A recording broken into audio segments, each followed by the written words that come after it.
Assalamu alaikum all. We are back with discussion of remaining part, the remaining half of chapter number 13. हमने last time जो है वो इसके discussion start की थी चैप्टर नंबर 13 की. यू पीपल नो दैट हमारी जो बुक है कॉलकिट एंड उनके जो फेलोज हैं उनकी बुक है, उसका चैप्टर नंबर 13 है जिसको हम डिस्कस कर रहे हैं. और ये एक इंटीग्रेटेड मॉडल है जो आपका पूरा टेबल ऑफ कंटेंट्स भी ड्रॉ करता है और ओवरऑल जो हम स्टडी कर रहे हैं उसमें आप जानते हैं कि हम लोगों ने स्टार्ट की थी अपनी डिबेट डिपेंडेंट वेरिएबल से, that is individual outcomes. Then हमने देखा था कि किस तरह इसको इंडिविजुअल मैकेनिज्म प्रिडिक्ट करता है. After that we started discussing जो हमें लेफ्ट मोस्ट कॉर्नर में गिवन है तीन हमारी चीजें, इंडिविजुअल कैरेक्टरिस्टिक्स, ग्रुप मैकेनिज्म और ऑर्गेनाइजेशनल मैकेनिज्म. तो इसमें हम इंडिविजुअल कैरेक्टरिस्टिक्स डिस्कस कर चुके हैं. हम ग्रुप मैकेनिज्म में लीडरशिप, पावर एंड निगोसिएशन के चैप्टर को डिस्कस कर रहे हैं. तो इसमें हम लोगों ने सबसे पहले लीडरशिप को डिफाइन किया था कि leadership is defined as the use of power and influence to direct the activities of followers towards achievement goal of goals. तो इसमें दो चीजें इंपॉर्टेंट है, यूज ऑफ पावर और इन्फ्लुएंस. इसकी मदद से जो लीडर है वो अपने फॉलोअर्स को गोल अचीवमेंट की तरफ जो है वो डायरेक्ट करता है. तो अब जो इसका मतलब ये हुआ कि गोल की तरफ डायरेक्ट करने के लिए पावर का इस्तेमाल और इन्फ्लुएंस का इस्तेमाल जो है वो मैंडेटरी है. अब इस जो remaining part of the chapter है वो इसी पावर और इन्फ्लुएंस की डिबेट के ऊपर ही चलता है. तो पावर को हमने डिफाइन किया था कि हम जब किसी को के ऊपर अपने एक्सर्ट कर सकते हैं, इन्फ्लुएंस को एक्सर्ट करने की वो जो सलाहियत है, दैट इज आवर पावर. तो there are two sources of power, organizational power जिसे हम पोजीशन पावर भी कह सकते हैं, और हमारी पर्सनल पावर है. तो इनकी मदद से हम पावर में आते हैं. देन अब ये कुछ कंटिजेंसीज हैं जिनके अंदर जो है हम पावर को एक्वायर और यूज ऑफ पावर को डिटरमिन करते हैं कि हमने कैसे एक्वायर करना है और उसको कैसे यूज करना है. देन इन्फ्लुएंस को हमने डिस्कस किया था कि basically is the use of an actual behaviour that causes behavioural और एडिशनल चेंजेस इन अदर्स. तो जो हमारा बिहेवियर जिससे दूसरों के बिहेवियर में चेंज आ रही है, वो जो पावर को हम इस्तेमाल कर रहे हैं, हम पावर की मदद से किसी पे चीख रहे हैं बिकॉज हमारे पास पावर है, तो ये हमारा इन्फ्लुएंस है. हम पावर जो है वो उसको प्यार से इस्तेमाल कर रहे हैं, किसी से अल्फाज में उसको समझाने की कोशिश कर रहे हैं, वो हमें सुनेगा क्योंकि हमारे पास पावर है, और हम उसको इन्फ्लुएंस कर रहे हैं through passionate and compassionate words. ठीक है, तो ये हमें इन्फ्लुएंस का एक तरीका. अब इन्फ्लुएंस टैक्टिक्स जो हैं वो बेसिकली 10 हैं. ग्रीन में मोस्ट इफेक्टिव है और रेड में लीस्ट इफेक्टिव है. तो मोस्ट इफेक्टिव में हमारे पास 4 हैं, rational persuasion, consultation, inspirational appeal and collaboration. ये हमारे बेसिकली जो है वो मोस्ट इन्फ्लुएंशियल या मोस्ट इफेक्टिव पावर टैक्टिक्स है या इन्फ्लुएंस टैक्टिक्स है. और हमारी लीस्ट इफेक्टिव में प्रेशर है, कोalition है और एक्सचेंज है. तो इनको हम डिस्कस कर चुके हैं, ये किस तरह होते हैं. अब जो जब हम इन्फ्लुएंस एक्सर्ट करता है एक लीडर दूसरों पे, तो दूसरे जो है या तो उसको रेजिस्ट करेंगे, जो सबसे लीस्ट इफेक्टिव फॉर्म ऑफ जो है वो इन्फ्लुएंस टैक्टिक है की शक्ल में होगा कि जब लोग रेजिस्ट करें आपकी बात को. दूसरा हो सकता है कंप्लायंस के लोग आपकी बात को अमल में तो लाएं लेकिन दिल से ना माने, कंप्लीटली उसको अडेप्ट ना करें, बस उस पर अमल करें, ये कंप्लायंस है. और इंटरनलाइजेशन होती है जब दिल से लोग माने और अपने आप को बदल लें जैसा आप चाह रहे हैं, जैसा आपने इन्फ्लुएंस उनको किया है. जिस तरह अल्लाह के नबी अपने फॉलोअर्स को ऐसे इन्फ्लुएंस करते थे कि वो अंदर से बदलते थे. आप देख लें, आप सल्लल्लाहु अलैहि वसल्लम ने अपने सहाबा को ऐसे बदला कि उन्होंने अपनी आदतें, अपनी हैबिट्स, अपने सारा कुछ छोड़ दिया. अब ये क्या था, ये इंटरनलाइजेशन की मिसाल है. ठीक है, आप देख लें सईद अनवर की ट्रांसफॉर्मेशन, जुनैद जमशेद की ट्रांसफॉर्मेशन, सकलैन मुश्ताक की, इंजमाम उल हक की, मुश्ताक अहमद की. अब ये क्रिकेटर्स हैं सारे, उन सब के पीछे एक ही बंदे का हाथ है. अब ये उनकी इंटरनलाइजेशन है, दे चेंज फ्रॉम विद इन. ठीक है, तो जब हम फुली चेंज हो जाते हैं, वो इन्फ्लुएंस किसी को इतना अडेप्ट करते हैं कि हम उसके अंदर से अपने आप को चेंज कर लेते हैं, इंटरनलाइजेशन की मिसाल है. अच्छा, अब जो remaining part of the chapter है वो power and influence in action है कि हम कहाँ उसको इस्तेमाल करते हैं. देखिए, एक लीडर के पास पावर और इन्फ्लुएंस तो होता है, तो एक फॉलोअर के पास भी तो हो सकता है ना कि एक फॉलोअर अपनी पावर और इन्फ्लुएंस को इस्तेमाल करे. तो वो किस शक्ल में करेगा, अब लीडर की और वो आपस में कोइंसाइड करेंगे. ठीक है, उनमें कोलिशन भी हो सकता है, वो आपस में कॉन्ट्राडिक्ट भी कर सकते हैं. तो 3 बेसिक फॉर्म्स हैं जिनके अंदर एक लीडर भी यूज कर सकता है और लोग भी यूज कर सकते हैं. उसमें पॉलिटिक्स है, कन्फ्लिक्ट्स है और निगोसिएशंस है. तो सबसे पहले हम लोग जो है वो पॉलिटिक्स को डिस्कस करते हैं. Politics is not a new word for you all. आप सियासत के वर्ड से फेमिलियर हैं और जानते हैं कि सियासत क्या होती है. ठीक है, तो यहाँ पे हम एक कंट्री की पॉलिटिक्स को डिस्कस करने के बजाय एक वर्क प्लेस में जो पॉलिटिक्स होती है उसको डिस्कस करने जा रहे हैं. तो उसे हम कहेंगे ऑर्गेनाइजेशनल पॉलिटिक्स. तो organizational politics can be seen as actions by individuals that are directed towards the goal of furthering their own self interest. यानी अपने पर्सनल गोल्स के अकम्पलिशमेंट के लिए जो हम बेसिकली एक्शंस परफॉर्म करते हैं कि हमारे गोल अचीव हो जाएं, वो पॉलिटिक्स कहलाती हैं। तो पॉलिटिक्स की एक अच्छी और डेफिनेशन भी मौजूद है सेकंड सेंटेंस में कि politics is use of power to influence distribution of resources in desired way. ठीक है, जिस तरह एक जगह पे सिलेक्शन हो रही है, एक बंदा ही रखा जाना, तो हम पूरी कोशिश करें हमारा बंदा रखा जाए, तो हम पॉलिटिक्स कर रहे हैं। हम कोशिश करेंगे कि फला बंदा ना रखा जाए, ये भी पॉलिटिक्स है, कि हम उससे डिस्ट्रीब्यूशन ऑफ रिसोर्सेज को बेसिकली इन्फ्लुएंस करें। हम प्रमोशन होनी है तो 5 लोगों की होनी है, तो हम कहें यार मेरे भाई की हो जाए उन 5 लोगों में से। दिस इज पॉलिटिक्स, कि आपने अपनी पावर का इस्तेमाल किया है, और जो उसकी डिस्ट्रीब्यूशन ऑफ रिसोर्सेज थी, जो प्रमोशन का रिसोर्स था जो सबको मिलना था, आपने उसको इन्फ्लुएंस किया, तो दिस इज पॉलिटिक्स। अब जो पॉलिटिक्स वर्क प्लेस पे होती है, ये रियलिटी है, हर जगह पे होती है। पॉलिटिक्स के बारे में इट इज परसीव्ड कि इट्स अ नेगेटिव फिनोमिना, लेकिन इसके पॉजिटिव एस्पेक्ट्स भी होते हैं। पॉलिटिक्स से बहुत सारी ऐसी चीजें सेटल हो जाती हैं जो पॉलिटिक्स के अलावा सेटल नहीं होती। ठीक है, यही कंट्री लेवल पे अक्सर पॉलिटिशियंस जो है इस बात को ही डिस्कस कर रहे होते हैं, लेकिन हम वर्क प्लेस पॉलिटिक्स की बात सिर्फ कर रहे हैं। ओके, तो अब पॉलिटिक्स जब एक वर्क प्लेस पे होती है, आप किस तरह पॉलिटिक्स पॉलिटिक्स में जो जो लोग जिन लोगों के पास पावर होगी वो पॉलिटिक्स कर सकते हैं, वो क्योंकि इन्फ्लुएंस एक्सर्ट करने की कोशिश करेंगे डिस्ट्रीब्यूशन ऑफ रिसोर्सेज में। तो अब आप किस तरह जो है वो पॉलिटिक्स से को ओवरकम कर सकते हैं, या उससे अवॉइड कर सकते हैं, या उसको बेटर यूटिलाइज कर सकते हैं, उसके लिए पॉलिटिकल स्किल्स होना जरूरी है, कि आप जो है वो पॉलिटिक्स को किस तरह इस्तेमाल करते हैं, that is your political skill. So it is basically the ability to effectively understand others at work and use that knowledge to influence others in way that enhance personal and organizational objectives. ठीक है, तो ये political skills हैं कि आप दूसरों को जानें और उनको इस तरह इन्फ्लुएंस करें कि आपके गोल्स अचीव हो जाएं। This is political skills. Okay, तो there are 4 dimensions of political skills. उनमें number 1 is networking ability, you people can see यहाँ पे गिवन है बोल्ड में। It is basically an adaptiveness या adeptness at identifying and developing diverse contacts. क्या आप में ये सलाहियत है कि मुख्तलिफ लोगों के साथ आप कॉन्टेक्ट्स बना सकते हैं? तो ये आपकी नेटवर्किंग एबिलिटी है। आप एक वर्क प्लेस पे काम कर रहे हैं जहां मुस्लिम्स भी हैं, क्रिश्चियंस भी हैं, ज्यूज भी हैं, हिंदूज भी हैं, सिख भी हैं, ठीक है, एथियस्ट भी हैं। क्या आप इस काबिल हैं कि आप उन सब के साथ, ठीक है, अपना नेटवर्क बना सकें, उनसे तल्लक आपका अच्छा हो, उनसे अच्छा रिलेशन हो आपका? ये आपके नेटवर्किंग एबिलिटी। अगर आप कर सकते हैं तो हम कहेंगे आपके पॉलिटिकल स्किल्स की पहली डायमेंशन अच्छी है, दैट इज नेटवर्किंग एबिलिटी, कि आप उनके साथ नेटवर्क बड़ा अच्छा बना रहे हो। आप जो हैं आपके वर्क प्लेस के ऊपर नमाजी लोग भी हैं, तबलीग पे जाने वाले लोग भी हैं, और ऐसे लोग भी हैं जो बिल्कुल अपोजिट व्यू रखते हैं, वो उन्हें तबलीग पे जाने वाले पसंद नहीं है, वो नमाज को पसंद नहीं करते। वो एक चेन स्मोकर आपके साथ मौजूद है, आपको स्मोकिंग पसंद नहीं है, लेकिन आप सबके साथ क्या तल्लक एक टाइम पे रख सकते हो, रिलेशन रख सकते हो। This is your networking ability. क्या उनसे आप रिलेशन बना लेते हो?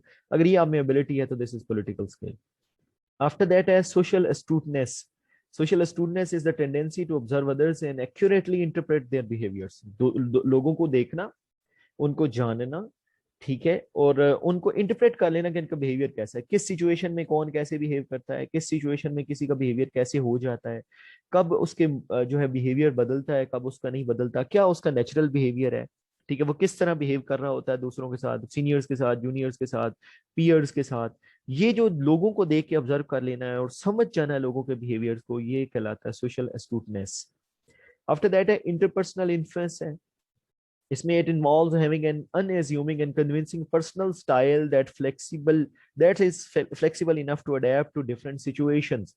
अब यहाँ पे देखें, नेटवर्किंग एबिलिटी में एक बंदे की एबिलिटी थी दूसरों से नेटवर्क बनाना, सोशल स्टूडेंट्स थी दूसरों को अंडरस्टैंड करना और उनके बिहेवियर्स को जानना। यहाँ है अपना स्टाइल ऐसे बनाना, ठीक है, कि जिसकी वजह से आप डिफरेंट सिचुएशन में अपने आप को हैंडल कर सके, अडेप्ट कर सके। आपका स्टाइल ऐसा हो जो अडेप्टिव हो, हर सिचुएशन में आप अपने आप को मैनेज कर लो, अडेप्ट कर लो। ये आपका इंटरपर्सनल इन्फ्लुएंस कहलाता है। इसे लो जरिए बात, अगर आप में ये एबिलिटी है तो आप इन्फ्लुएंस कर सकोगे, हर सिचुएशन पे हर बंदे को इन्फ्लुएंस कर सकोगे, ठीक है। तो ये that is why we call it interpersonal influence. And then apparent sincerity है। अपेरेंट है ना, बजाहिर, ठीक है, सिंसेरिटी ईमानदारी, यानी आपकी ऑनेस्टी ऐसी हो जो लोग बिलीव करें आपकी ऑनेस्टी। ये नहीं कि आप अंदर बाहर से ऑनेस्ट है और अंदर से बेईमान है, ऐसा नहीं होना। रदर ये है कि आप ऑनेस्ट हैं या नहीं है, कितने हैं, कम है, ज्यादा है, लोग क्या बिलीव आपके बारे में करते हैं, ये आपकी अपरेंट सिंसियरिटी है। अगर ये चारों कैरेक्टरिस्टिक्स आप में हाई हैं तो हम कहेंगे आपके पॉलिटिकल स्किल्स हाई हैं, यानी आप नेटवर्क बना लेते हैं लोगों से, लोगों को अंडरस्टैंड कर लेते हैं, आपकी आपकी पर्सनैलिटी इस तरह की है कि वो अडेप्टिव है, ठीक है, और लोग आपके बारे में बिलीव करते हैं कि आप सिंसियर हैं, ऑनेस्ट हैं, जेन्युइन हैं, डेडिकेटेड हैं, इस तरह की अगर फीलिंग्स लोगों की आपके बारे में है तो हम कहेंगे आपके पॉलिटिकल स्किल्स अच्छे हैं। इस सूरत में आप पावर को, अगर कोई पावर इस्तेमाल कर रहा है उसको इन्फ्लुएंस से रोक भी सकते हैं, उसके इन्फ्लुएंस को जो है वो मजीद इन्फ्लुएंस भी कर सकते हैं, उसको वीक भी कर सकते हैं, उसको स्ट्रांग भी कर सकते हैं, या लोगों को अपनी फेवर में जो है वो पावर और इन्फ्लुएंस का इस्तेमाल करने में कन्वर्ट भी कर सकते हैं, उनको तैयार कर सकते हैं वो आपकी फेवर में इस्तेमाल करें। तो ये आपके पॉलिटिकल स्किल्स हुए। तो अब ये ऑर्गेनाइजेशनल पॉलिटिक्स की रियलिटीज हैं। अब ऑर्गेनाइजेशनल पॉलिटिक्स जैसे हमने पहले डिस्कस किया है, it is considered as a negative phenomena. तो जाहिर बात है इसके आउटकम्स भी नेगेटिव होगी अगर हम इसको जो है वो इनिशियल जो हमारा है मॉडल है उसके पास, उसकी तरफ ले जाएं, ठीक है, जो हमारा ओबी मॉडल है। तो यहाँ पे हम डिस्कस करें ना लीडरशिप पावर एंड निगोशिएशंस। तो अगर यहाँ पे पॉलिटिक्स है तो पॉलिटिक्स की वजह से जाहिर बात है क्या होगा, एक नेगेटिव फिनोमिना, तो जॉब सेटिस्फेक्शन कम हो जाएगी, लोग ज्यादा स्ट्रेस फील करेंगे, मोटिवेशन कम हो जाएगा, लोगों को ट्रस्ट कम होगा। जब पॉलिटिक्स ज्यादा होगी तो लोगों को ट्रस्ट कम हो जाता है, ठीक है, और उससे क्या होगी, अल्टीमेटली परफॉर्मेंस कम हो जाएगी, लोगों की कमिटमेंट भी कम हो जाएगी।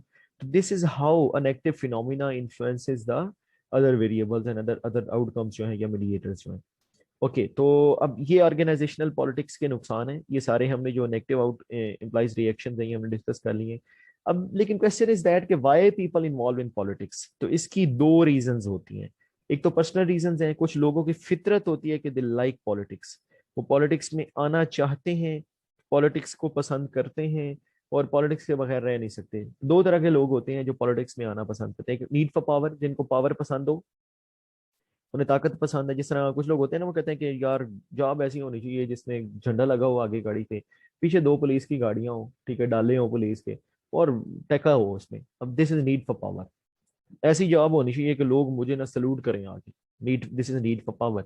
ठीक है, ऐसी जॉब होनी चाहिए कि लोग जो है ना एक दफा डरे मुझसे, this is need for power. तो अगर ये वाली आपकी परसेप्शन है, आप इस तरह की पर्सनैलिटी रखते हैं, तो उससे आप जो है वो पावर में आना पसंद करेंगे, और पावर में आने के लिए उसको एक्सर्ट भी तो करेंगे ना। कैसे एक्सर्ट करेंगे? Through politics. कि आप डिस्ट्रीब्यूशन, आप तभी पावरफुल हो सकते हैं जब आप डिस्ट्रीब्यूशन ऑफ रिसोर्सेज आपके हाथ में आ जाए तो। एंड देन मैकियावेलियनिज्म है। मैकियावेलियनिज्म वो लोग होते हैं जो दूसरों को एक्सप्लॉइट करते हैं अपने पर्सनल बेनिफिट्स के लिए। तो ये निकोला मैकियावेलिया, ठीक है, द प्रिंस बुक है उसकी बड़ी मशहूर, और उस पर मूवी भी बन चुकी है। तो उसके अंदर, ठीक है, उसने जो मैकियावेलियन की टर्म वहां से निकली है उसके नाम से, कि उसने ये कहा था कि how to get power and how to gain power. के जिस तरह आपने दो फिलोसफी सुनी होगी, ends justify means and means justify ends. तो ये जो पहली फिलोसफी है ना, एंड्स जस्टिफाई मीन्स, यानी जो आउटकम्स हैं वो जस्टिफाई करती हैं हमारा तरीका ठीक है या गलत है। आउटकम्स अचीव हो गए हैं, ठीक है, तो इसका मतलब हमारा तरीका ठीक है। आउटकम अचीव नहीं हुआ, इसका मतलब हमारा तरीका गलत है। तो इसमें एथिक्स मोरालिटी नहीं होती। तो मैकियावेलियन भी वही लोग हैं जो एक्सप्लॉइट करेंगे लोगों को अपने पावर में आने के लिए, ठीक है, पावर को एक्सर्ट करने के लिए। तो ये मैकियावेलियनिज्म है। इस तरह के जो लोग होंगे वो भी पॉलिटिक्स ज्यादा करेंगे। देन कुछ ऑर्गेनाइजेशनल कैरेक्टरिस्टिक्स भी हैं जो लोगों को मजबूर करती हैं कि वो पॉलिटिक्स करें, like lack of participation and decision making. आपके ऑर्गेनाइजेशन में आपको या किसी को अवॉइड करवाया जाता है डिसीजन मेकिंग से, आपको दूर रखा जाता है, तो आप पॉलिटिक्स इन रिटर्न पॉलिटिक्स करेंगे। ये क्या हो रहा है, हमारे साथ ज्यादती हो रही है, हमारा हक है, हमें दें। ठीक है, तो ये जो चीज़ है ये पॉलिटिक्स होगी। आप आवाज़ उठाएंगे, आप शोर डालेंगे, आप हो सकता है मसाइल क्रिएट करें, ठीक है, आप हर बंदे के सामने जाके डिस्कस करें इसको। जब आप डिस्कस कर रहे हैं तो आप इन्फ्लुएंस ही एक्चुअली क्रिएट करने की कोशिश कर रहे हैं ना। Then limited are changing resources हैं, कि आपके पास लिमिटेड, आपको लिमिटेड रिसोर्सेज प्रोवाइड किए गए हैं, या रिसोर्सेज को चेंज किया जा रहा है, आपसे लिए जा रहे हैं। उस सूरत में भी आप जाहिरी बात है पॉलिटिक्स करेंगे, ठीक है, आप जो है वो इस पे आवाज़ उठाएंगे, ठीक है, आप इन्फ्लुएंस करने की कोशिश करेंगे, पावर एक्सर्ट करने की कोशिश करेंगे कि ये रिसोर्सेज ना लिए जाएं, या किसी को दिए हैं तो उससे ले लिए जाएं, ये भी पॉसिबिलिटी है, ये भी आप कोशिश कर सकते हैं। एम्बिग्विटी एंड रोल्स है। जब रोल्स में एम्बिग्विटी होती है, ठीक है, तो उससे भी जो है वो पॉलिटिक्स अराइज हो सकती है। रोल्स क्लियर ना हो, ठीक है, तो हो सकता है आपके ऊपर बर्डन डाल डाल दिया जाए, जो आपका काम नहीं था आप पे डाल दिया जाए आपके कंधों में, ठीक है, तो उससे क्या होगी, पॉलिटिक्स होगी। लोग कोशिश करेंगे काम से अवॉइड की, ठीक है, और हो सकता है आप पे डालने की कोशिश करें तो पॉलिटिक्स होगी। या हो सकता है आप अपना काम दूसरों के कंधों पे डालने की कोशिश करें अगर आपके पास पावर है तो। अब ये क्या है, ये भी पॉलिटिक्स की मिसाल है। देन हाई परफॉर्मेंस प्रेशर्स हैं, आपके ऊपर बहुत बर्डन है, प्रेशर बहुत ज्यादा है। इन दैट केस भी आप पॉलिटिक्स कर सकते हैं। आप उस प्रेशर से बचने के लिए, ठीक है, प्रेशर दूसरों पे शिफ्ट करने के लिए, पॉसिबिलिटी है कि ह्यूमंस पॉलिटिक्स करें। And then unclear performance evaluation हैं, अगर परफॉर्मेंस इवैल्यूएशन होती है and you are not familiar कि किस बेस पे हुई है भाई, किस वजह से आपके 80 नंबर हैं और एक साथ वाले के 90 नंबर हैं, ठीक है, तो ऐसा क्यों है, तो उसके लिए भी आप आवाज उठाएंगे, लॉबिंग करेंगे, लोगों को अपने साथ मिलाने की कोशिश करेंगे, यानी आप पॉलिटिक्स कर रहे होंगे बेसिकली। तो ये वो पर्सनल और ऑर्गेनाइजेशनल करेक्टरिस्टिक्स हैं जो डिटरमिन करते हैं कि आप पॉलिटिक्स ज्यादा करेंगे या कम करेंगे या नहीं करेंगे। अच्छा, अब पॉलिटिक्स तो हमने डिस्कस कर ली। सेकंड एस्पेक्ट जो हमारा इंपॉर्टेंट था, जिसमें हमें बेसिकली पावर और इन्फ्लुएंस को इस्तेमाल करना, वो कन्फ्लिक्ट्स है हमारा। ठीक है, तो कन्फ्लिक्ट्स को हम अब डिस्कस करने लगे हैं। तो कन्फ्लिक्ट सबसे पहले होती क्या है? कन्फ्लिक्ट अराइजेस व्हेन टू और more individuals perceive that their goals are in opposition. जब दो लोगों के मकासद मुख्तलिफ होना, तो वो कन्फ्लिक्ट की तरफ ले जाते हैं। ठीक है, जिस तरह एक पोजीशन है, दो लोग उस पर भाग रहे हैं, तो वो कन्फ्लिक्ट को ले आएगा, हर बंदा जोर लगाएगा I should reach to the destination first. तो अब कन्फ्लिक्ट को जो है वो रिजॉल्व हमने करना होता है। उसको रिजॉल्व करने के भी है 5 ऑप्शंस कि हम किस तरह उसको रिजॉल्व करते हैं। उनमें सबसे पहला है कंप्रोमाइज, कंपीटिंग। लेकिन कंपीटिंग से पहले हमें इसके एक्स एक्सिस और वाई एक्सिस को देखना पड़ेगा। अगर आप देखें तो इसके एक्स एक्सिस आपको यहाँ नजर आ रहा है। ठीक है, ये जो इस लाइन के साथ चल रहा है, इसमें सबसे पहला है अनकोऑपरेटिव या कोऑपरेटिव। ठीक है, ये हमारे एक्स एक्सिस हैं। ठीक है, तो इसके बाद हमारा वाई एक्सिस पे आप देख सकते हैं, इसमें असर्टिव है और अनअसर्टिव है, यानी असर्टिव कम और असर्टिव ज्यादा। तो दूसरा आप ये देखें, it is concern for other outcome, दूसरों के लिए, दूसरों की आउटकम की अहमियत, और यहाँ पे अपनी आउटकम की अहमियत। ठीक है, तो ये दो पर्सपेक्टिव हैं जिनको हम देखेंगे यहाँ पे। तो आप सबसे पहले देखिए कंपीटिंग। कंपीटिंग में क्या है? अनकोऑपरेटिव, यानी दूसरों के लिए वैल्यू कम है और अपने लिए वैल्यू ज्यादा है। कंपीटिंग है ना, कंपटीशन की सिचुएशन है। कंपटीशन में हम हमेशा दूसरों को पीछे छोड़ने की कोशिश करते हैं। जब दूसरों को पीछे छोड़ने की कोशिश करेंगे, खुद आगे निकलने की कोशिश करेंगे, ये कहलाएगी विन लूज सिचुएशन। जो फर्स्ट वर्ड है that is for our self, and जो दूसरा वर्ड है दैट इज फॉर अदर्स, यानी win is for our and lose is for others. हम जीते, दूसरे हारे, ये कंपीटिंग की सिचुएशन है। तो कब ऐसा हो सकता है? जब आप दूसरों को पीछे छोड़ने की कोशिश करेंगे, जब आप पावरफुल होंगे, जब आप के पास इन्फ्लुएंस करने की सलाहियत ज्यादा होगी, उस सूरत में आप compete करेंगे लोगों से। आप लोगों को अपने बराबर नहीं आने देंगे। It's a natural phenomena. तो यहाँ इस तरह हम कन्फ्लिक्ट को रिजॉल्व करेंगे, लोगों पे प्रेशर डाल के, लोगों पे पावर एक्सर्ट करके, लोगों को इन्फ्लुएंस करने की हम कोशिश करेंगे। तो ये कंपीटिंग हो सकता है। अब यहाँ लीडरशिप स्टाइल भी कंपीटिंग हो सकता है। एक लीडर कन्फ्लिक्ट को रिजॉल्व करने के लिए वो देखे कि वो जो दो पार्टीज हैं जिनमें कन्फ्लिक्ट है, मैं तीसरी पार्टी हूँ बीइंग अ लीडर, क्या मैं उन दोनों से स्ट्रांग हूँ? अगर आप उन दोनों से स्ट्रांग है तो आप कंपीटिंग स्टाइल में होंगे। आप कोशिश करेंगे आपकी मर्जी का फैसला हो, बिकॉज आप उनसे पावरफुल ज्यादा हैं, आप उनको इन्फ्लुएंस ज्यादा कर सकते हैं। इसी तरह दूसरा जो है हमारा, वो है अवॉइडिंग बच्चों। अवॉइडिंग में यू पीपल कैन सी, इसमें कोऑपरेशन भी कम है और इनमें असर्टिवनेस भी कम है। ठीक है, तो ये अवॉइड वाली सिचुएशन है कि ना कोऑपरेटिव और ना ही, ठीक है, असर्टिव, यानी ना अपना फायदा ना दूसरों का फायदा। यही हुआ है ना कि ओन आउटकम्स भी कम है और दूसरों की कंसर्न भी कम है। तो ये लूज लूज सिचुएशन कहलाएगी कि मैं भी हार जाऊं और दूसरी पार्टी भी हार जाए। तो ये जिस तरह आप क्रिकेट खेलते हो, कभी तो पिचेस खराब कर दी हो, ना खेडेंगे ना खेडने देंगे। ठीक है, या ना खुद काम किया ना दूसरों को करने दिया। ठीक है, ये अवॉइडिंग की सिचुएशन है। तो ये वो सिचुएशन होती है जब डिले हम कर सकते हैं फैसलों को। सपोज एक लीडर है, वो कन्फ्लिक्ट को रिजॉल्व कर, उसे लग रहा है ये इतनी इंपॉर्टेंट कन्फ्लिक्ट नहीं है, इसको चलने दो, ऐसे कुछ नहीं होता। ठीक है, तो ना आपने देखा कि मुझे क्या इन्फ्लुएंस पड़ रहा है, ना दूसरों को देखा उन पे क्या इन्फ्लुएंस पड़ रहा है। वो प्रोलॉन्ग भी हो जाए तो खैर है, उसमें ज्यादा इंपॉर्टेंट बात ना हो। ठीक है, तो ये अवॉइडिंग की सिचुएशन हो सकती है। या समटाइम फील होता है कि नहीं यार, इसको थोड़ा सा चलना चाहिए ताकि ये सीखना है चीज को। ठीक है, ये भी एक अवॉइडिंग की सिचुएशन है कन्फ्लिक्ट की। After that we have accommodating. Accommodating में हम अकोमोडेट करते हैं ना दूसरों को। जब आप दूसरों को अकोमोडेट करते हैं, जिस तरह सीट पे अकोमोडेट करना, मैंने उस बंदे को अकोमोडेट कर लिया अपनी सीट में, हम दो लोग बैठे थे तो हमने तीन बंदे बैठ गए, तो क्या होगा? आप अपना सेक्रीफाइस कर रहे हो और उसको जगह दे रहे हो, यानी ये लूज विन की सिचुएशन है। आपने खुद कुछ सेक्रीफाइस किया और दूसरों को दिया। ठीक है, तो दूसरा जीतेगा उससे। तो ये कोऑपरेशन है, और इसमें अपनी आउटकम्स जो है, अपने ऊपर फोकस कम है, दूसरों पे फोकस ज्यादा है। तो ये कोऑपरेटिव की सिचुएशन कहलाएगी या अकोमोडेटिंग की सिचुएशन कहलाएगी। तो इस ये भी अक्सर ऐसा होता है कि जब आप वीक होते हैं, कोई और स्ट्रांग होता है, तो फिर आप उसको अकोमोडेट करने की कोशिश करते हो। अक्सर तो ये होता है। ठीक है, कि जो स्ट्रांग है, आपको पता है वो स्ट्रांग अपोनेंट है, उसका इन्फ्लुएंस हमारे ऊपर होगा, तो हम उससे बचने के लिए हम अकोमोडेट करते हैं।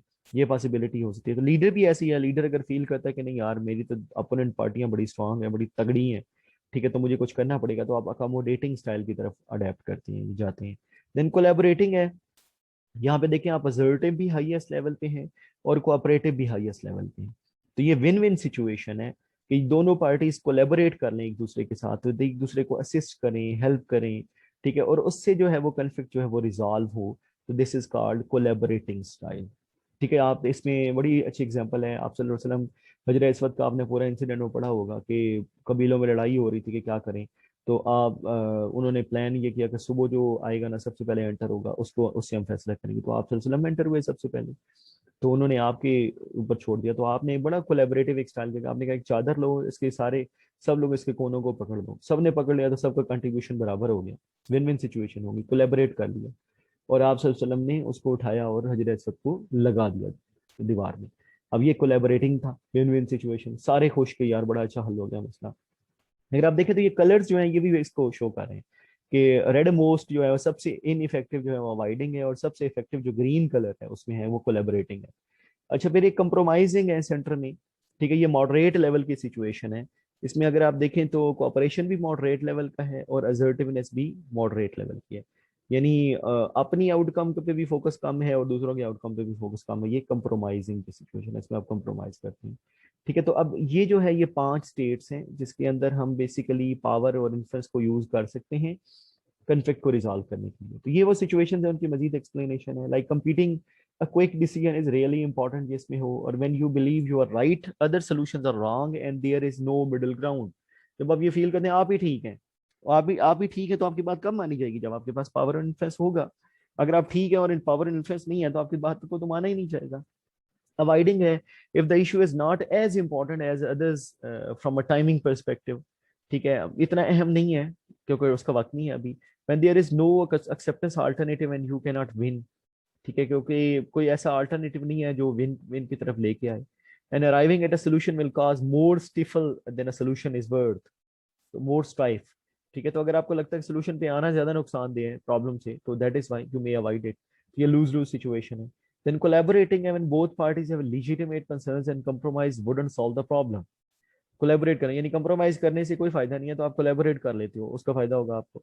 And when different perspectives are learning might help arrive a better alternatives. ठीक है, मैंने आपको वो हजरत असद की एग्जांपल दी, वो कोलैबोरेटिंग की मिसाल है। Accommodating if you arrive at the conclusion that your choice और सॉल्यूशन इज रॉन्ग और that is an alternate is better, कि आपका चॉइस या तो गलत है या आप इस चॉइस की बजाय कुछ और मिल जाए, अगर आप अकोमोडेट कर लें तो। When you want to show that you are reasonable and are to build up credit with others, जब आप अपने आप को अच्छा साबित करने लगते हैं तो अकोमोडेटिंग आप होते हैं।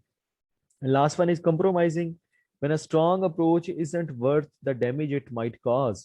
ठीक है, तो यानी स्ट्रांग अप्रोच जो है इतनी अहम नहीं है बिकॉज ये डैमेज काज कर सकती है। If both parties are committed to their choices and they are equally powerful, यानी दोनों पार्टीज पावरफुल है, तो फिर हम कंप्रोमाइज की स्टेट में आते हैं। ठीक है, तो ये कंप्रोमाइजिंग है। ये 5 बेसिकली कंफ्लिक्ट रेजोल्यूशन के स्टाइल्स हैं। इसके अलावा अल्टरनेटिव्स भी होते हैं कि पार्टीज आपस में अगर सेटल नहीं कर सकती तो फिर जो है वो अल्टरनेट डिस्प्यूट रेजोल्यूशन की तरफ जाती हैं। तो alternate dispute resolution is a process by which two parties resolve conflicts through the use of a special trained neutral third party. जब आप किसी थर्ड पार्टी की मदद से मसले को हल करते हैं ना, तो फिर उन दोनों के अंदर दोनों पार्टी हल करेंगी। तो यहाँ पे कौन कर रहा है? एक थर्ड पार्टी कर रही है। That third party could be trained और न्यूट्रल थर्ड पार्टी। अब 2 तरह की थर्ड पार्टीज इन्वॉल्वमेंट हो सकती है, एक मीडिएशन है और एक आर्बिट्रेशन है। Mediation requires a third party to facilitate the dispute resolution process, सिर्फ फैसिलिटेट करना है। Though this party has no formal authority to dictate a solution. ये दोनों को सुनेंगे, दोनों के सुन के दोनों को कोशिश करेंगे यार आप लोग आपस में सुलह कर लो, अपने मसले को हल कर लो। ठीक है, आप दोनों ठीक हो, आप दोनों गलत नहीं हो, आप दोनों में ये जो है वो अच्छे पॉइंट्स हैं, तो इस स्पेस में वो कोशिश करेंगे दोनों को क्लोज करने की। ये मीडिएशन है, यानी वो दोनों पे प्रेशर नहीं डालेंगी, दोनों को डिक्टेट नहीं करेंगे तुम लोग ये करो, आपस में जो भी करना है वो कर लो। ये मीडिएशन। फिर आर्बिट्रेशन है, it occurs when a third party determines a binding entitlement to a dispute. The arbitrator's role isn't to make everyone happy, but rather to arrive at the most equitable solution in his or her opinion। तो यहाँ पे वो exert करेंगे, वहां पे था ना कि अथॉरिटी नहीं है डिक्टेट करने की मीडिएशन में, यहाँ अथॉरिटी है, और वो अथॉरिटी की मदद से किसी को खुश करने के लिए नहीं करेंगे। वो देखेंगे बेशक एक को फायदा हो रहा है तो होने दे, दूसरे को नुकसान होता है तो बेशक होने दे, लेकिन मसले का हल हो रहा है, डिस्प्यूट रिजॉल्व हो रही है, तो ये आर्बिट्रेशन है। जिस तरह कोर्ट करता है, ठीक है, कि कोर्ट दोनों को सुन के फैसला करता है, तो वो आर्बिट्रेशन है एक तरह की। ओके, तो ये तो हो गया हमारा कन्फ्लिक्ट रेजोल्यूशन। देन निगोशिएशन है हमारा। अब ये भी बड़ा इंपॉर्टेंट है। सम टाइम होता है कि हम कन्फ्लिक्ट हो तो उसमें निगोशिएट करते हैं, या निगोशिएशन एक कॉमन चीज है जो हम जिंदगी में करते हैं। दो पार्टीज आपस में क्लोज आने के लिए निगोशिएट करती हैं एक दूसरे को। तो इसमें दो इंटरडिपेंडेंट इंडिविजुअल या ज्यादा individual discuss and attempt to come an agreement about their different preferences. अपनी प्रेफरेंस, जिस तरह आप मार्केट में जाते हैं परचेज करने चीज, 2000 की चीज है, आप उसे बार्गेन करते हैं 1500 में दे दें, वो 15 में नहीं देता, ठीक है, आप वो कहता है नहीं जी 1900, फिर कहता है 1800, आप कहते हैं चले 1700 हम देते हैं, तो आप 17 में दे दें, आपने ये निगोशिएट किया। तो निगोशिएशन दो तरह की हो सकती है। Number one is distributive bargaining, ठीक है, निगोशिएशन के लिए जो हम वो बहस आपस में करें वो बार्गेनिंग है ना, या इंटीग्रेटिव बार्गेनिंग। तो distributive bargaining involves win loose negotiating over a fixed pi of resources, कि एक की कोशिश होगी वो मुझे वो मिल जाए, या मुझे ज्यादा से ज्यादा मिल जाए, दूसरे को कम से कम मिले। तो ये जो है ये हमारी कहलाएगी डिस्ट्रीब्यूटिव बार्गेनिंग। जिस तरह फर्स्ट पोजीशन लेनी है तो फर्स्ट पोजीशन तो एक ही आनी है ना, आप कहें मेरी आनी चाहिए, ये डिस्ट्रीब्यूटिव बार्गेनिंग होगी। आप कहें कि 2000 की शर्ट है, ठीक है, तो मैंने तो 1600 की लेनी है, ठीक है, तो वो कहे यार मुझे फायदा कोई नहीं हो रहा, मुझे तो 20 रुपए सिर्फ बच रहे हैं, आप कहीं कोई बात नहीं किसी और से पूरे कर लेना, ये डिस्ट्रीब्यूटिव बार्गेनिंग। ठीक है, तो इंटीग्रेटिव बार्गेनिंग होती है विन विन सिचुएशन में, कि दोनों को फायदा हो जाए, तो ये हमारी कहलाएगी इंटीग्रेटिव बार्गेनिंग। आपने गाड़ी में ट्रेवल कर रहे हैं, तो एक साथ आपके पैसेंजर है, आप कहते हैं यार कोई बात नहीं 2 घंटे आप सो जाओ, 2 घंटे मैं सो जाऊंगा, ये इंटीग्रेटिव बार्गेनिंग है, आप दोनों दोनों को फायदा हो रहा है। ओके, अब जब हम निगोशिएशन करते हैं, बार्गेनिंग करते हैं, तो उसकी स्टेजेस क्या हैं, ठीक है, हम किस तरह उसको करते हैं। तो there are 4 stages. First one is preparation, यानी हम निगोशिएशन अभी स्टार्ट नहीं हुई फार्मली, उससे पहले हम प्रिपेयर कर रहे हैं, तो हम अपनी एविडेंसेस इकट्ठे करेंगे, हम अपने जो है वो सबूत इकट्ठे करेंगे, अपने दलाइल इकट्ठे करेंगे, हम उसके लिए तैयारी करेंगे, ठीक है। और समटाइम हम ये भी तैयारी करेंगे कि what could be the ultimate conclusion, या अल्टीमेट क्या आउटकम आनी चाहिए, अगर आउटकम नहीं आती, वर्स्ट आती है, तो क्या आ सकती है, उसके लिए अपने आप को तैयार करना, ये भी प्रिपरेशन है। तो हम ये कह सकते हैं कि each party determines what its goals are for the negotiation and whether or not the other party has anything to offer, क्या दूसरी पार्टी के पास कुछ है। And each party also determines the best alternative to a negotiated agreement, बैठना इसे हम कहते हैं, बैठना, ये बैठना, ठीक है, कि best alternative to a negotiated agreement, कि अगर हम निगोशिएशन करते हैं तो बेस्ट अल्टरनेटिव इसमें क्या हो सकता है जिसपे हम मिनिमम जाएंगे, हम पहले से उसका जहन बना लेते हैं, ये हमारा बटना कहलाता है। हमने प्लाट लेना हो ना, तो हम जा रहे होते हैं ओनर के पास, तो हम जहन बना के जाते हैं कि यार इतने का मैक्सिमम हमने लेना है, इससे ज्यादा का हम नहीं लेंगे, अगर वो इतने का दे देगा ना तो हम ले लेंगे। अब ये जो आपने किया ये बटना है आपका, यानी best alternative to a negotiated agreement.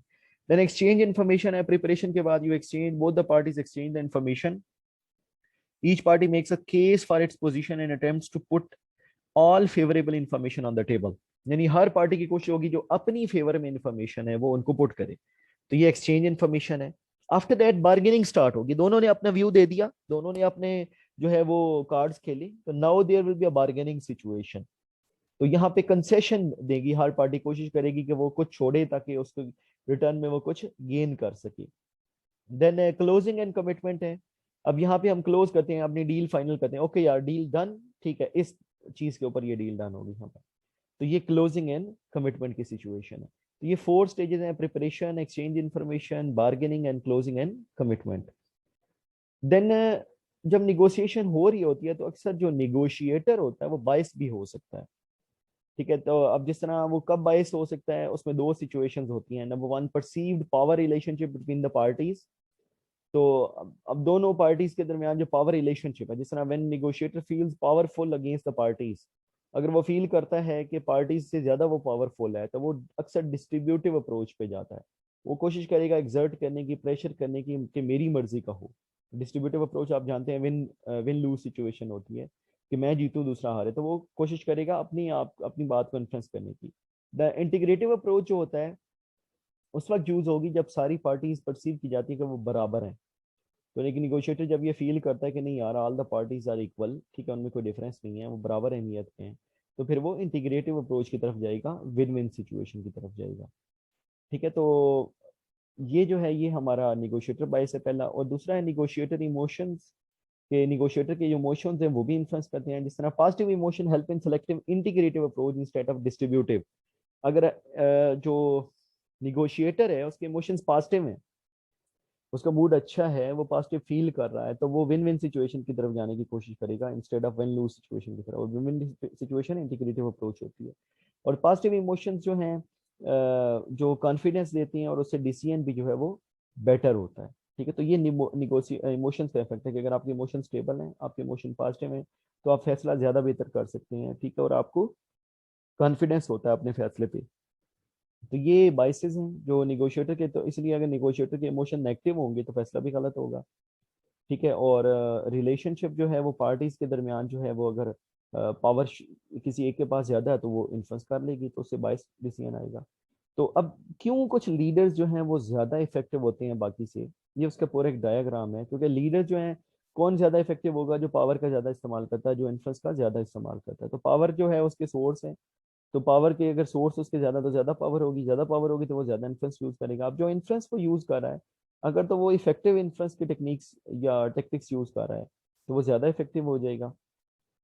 तो और अगर वो ठीक है ज्यादा इफेक्टिव हो जाता है तो जहरी बात है उसकी इफेक्टिवनेस बढ़ जाएगी।